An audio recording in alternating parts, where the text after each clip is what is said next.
Hi and welcome. Generational blessings and curses. Wow. Yes, heavy duty topic here. So I had it on my mind some time ago. I was just meditating in the meditation of my own heart upon this issue.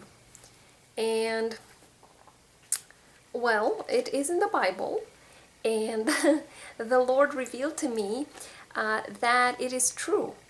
Um, in one word, some people are more blessed than others, and some people are more cursed than others. It's a spectrum. I wouldn't say it's a system of categories, it's more like a continuous spectrum. And for some people, life is easier, and for others, it is harder. That is true. That is true. Have you ever heard that saying, life is not fair, but God is just? That is true. It is a true saying. But do not despair if you are a person that is more cursed than others. It's okay to have a little fun, but I just want to read this verse. It is in the Ten Commandments. Exodus chapter 20. We all know where the Ten Commandments are, right? And I'm just gonna read from the book.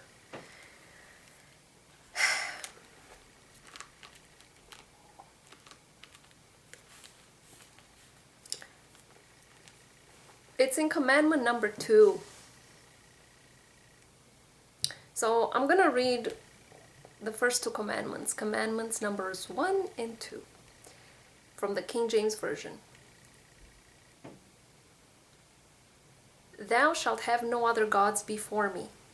That's commandment 1. And commandment 2, thou shalt not make unto thee any graven image or any likeness of anything that is in heaven above, or that is in the earth beneath, or that is in the water under the earth.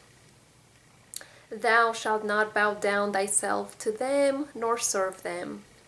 For I, the Lord thy God, am a jealous God, visiting the iniquity of the fathers upon the children unto the 3rd and 4th generations, or generation, of them that hate me, and shewing mercy unto thousands of them that love me and keep my commandments. And then this commandment is repeated also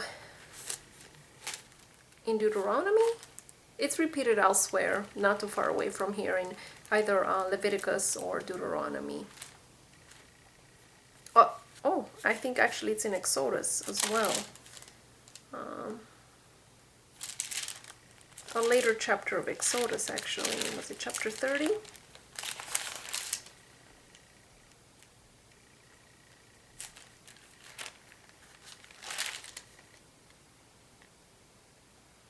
Anyway, I can't find it now, but it is definitely, this commandment is definitely, yes, found it. It's repeated again in Exodus chapter 34.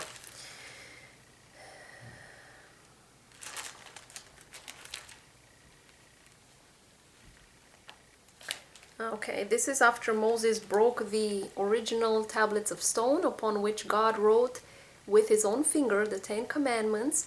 When Moses came down and he saw the molten calf that Israel, under Aaron's leadership, had made, he got so angry that he broke those 2 tablets of stone that the Lord inscribed the 10 Commandments on, and then the Lord asked him to come up the second time on the mountain so that he will give him again 2 tablets of stone. This time actually Moses had to cut out 2 tablets of stone and come up with them on the mountain.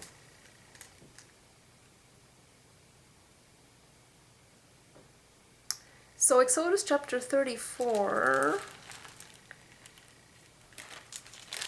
okay, and then verse 5, and the Lord And the Lord descended in the cloud and stood with him there and proclaimed the name of the Lord. So this is verses 6 and 7 of Exodus 34.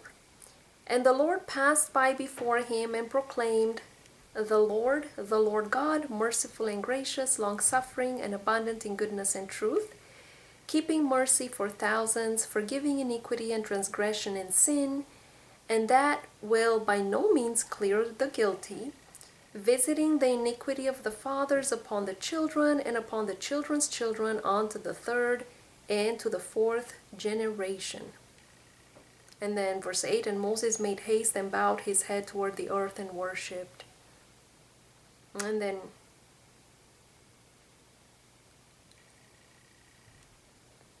then he talked with God and prayed and interceded for the people and asked the Lord to forgive their sin. And the Lord did, because the Lord wanted to destroy them. He wanted to, execute judgment upon them and destroy them. So yes, so this shows that it didn't just apply in Old Testament times. This has always been the case. That if parents, grandparents, great-grandparents, maybe even great-great-grandparents are disobedient to the Lord, and of course, sin is all sin in God's sight, but there are sins heavier than others. Yes, it's true. And not all sin is equal.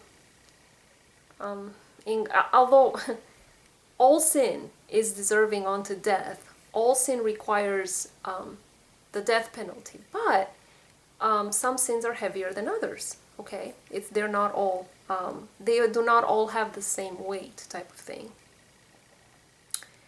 And if you notice as you watch people, some people are able to rise to great heights, and for some people it may be a real challenge just for them to stay out of trouble. Now, there's a lot to say here. There's a lot, I should say that there's a complexity of factors, I should say. There's various factors that affect, how high a person is able to rise in their own life versus another. But I do believe that to some extent, it has to do with generational blessings or curses. Okay? You notice that some people are blessed in a certain way. Okay? They could be strong and healthy, or they may have a talent. They can sing incredibly. So, of course, they still have to do the work, but because they have, if they have that talent, then for the same amount of work that somebody without the talent, then they would rise to a higher level of success, right? Somebody is talented, maybe talented in business, knows how to be an entrepreneur, and somebody doesn't. So they have to spend a lot more time learning, studying, preparing, overcoming. These things I find to be true. Everyone has a right to their own opinion here, of course, but I find that this is true. So therefore, if you find yourself to be one of those people that realize, I'm just not as blessed as other people, what do I do? The secret is the same. God calls us to overcome, okay? Even though God did pronounce those curses upon you because he was angry with your parents or grandparents, for example, who messed up and did not repent, okay? He will be with you and he will help you overcome. And the reward will be that much sweeter, really. Fear not and worry not. That's what he's telling us, right? In Matthew. Just don't worry.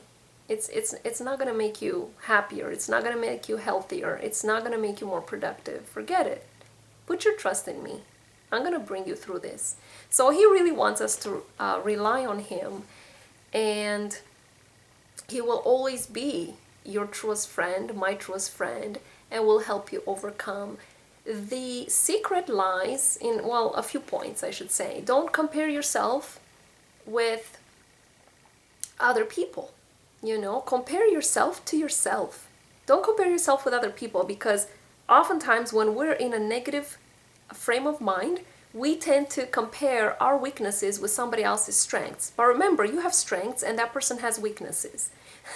So we're really not making an accurate comparison at all when we're comparing with that person or this person. Compare yourself, not the result, of what, you're doing, but are you actually striving to do better? Don't worry about the result. It'll come. Just take God at His word and see how encouraging He is towards you, and forgive easily, learn quickly, be willing to experiment, move on, and you will rise higher. The greatest curse, and this is so true, the greatest curse is the lighting okay? I hope so.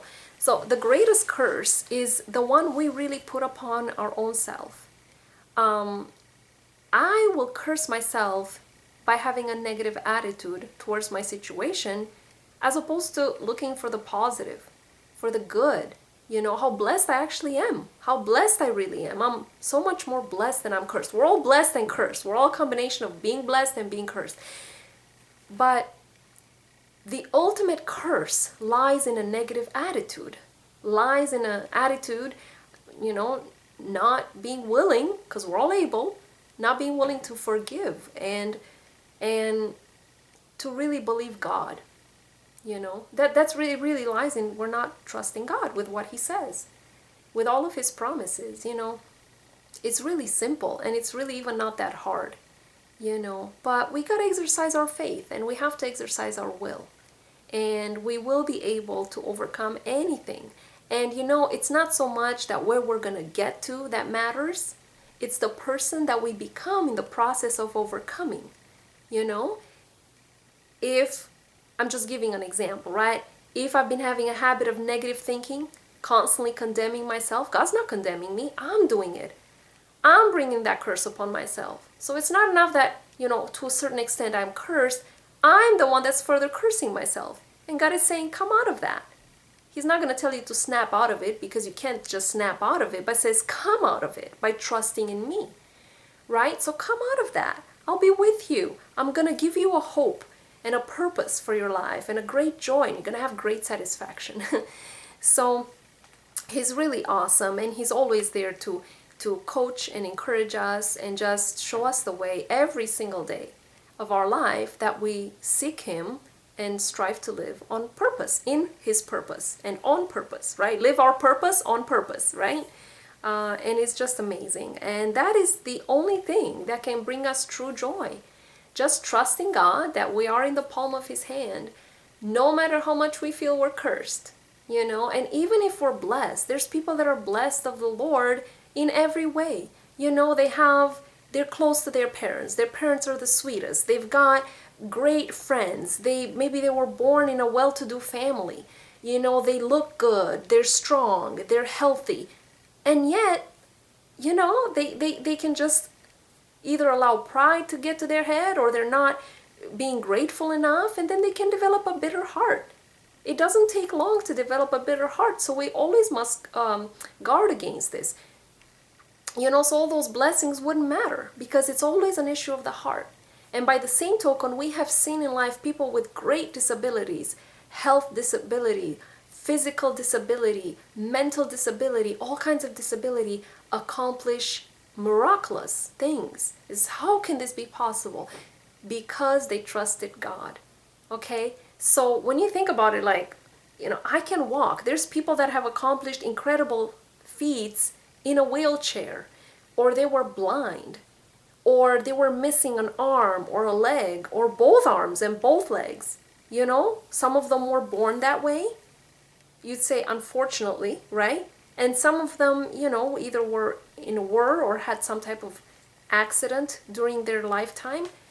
And you see, they overcame because they didn't have the handicap in here, in the mind. In the mind is where the true handicap is. And whoever will overcome the mental handicap will be able to overcome anything. The whole point is just to be willing to learn, to grow, and not be afraid of making mistakes. Seek to learn from them, seek to learn the wise way, learn from other people's mistakes, but don't be tense about making mistakes. Be willing to experiment, be willing to learn, be willing to just relish in the beauty of life and the challenge of life and living better. Okay? So that was my message on this topic. The Lord wants us to have hope in any situation, and He really does have the greatest sense of humor. And He's going to be with you whether you are super blessed or super cursed or anywhere in between. He's always with us, and He's just the sweetest. And He has a very, very special plan for each single person that is alive upon the earth.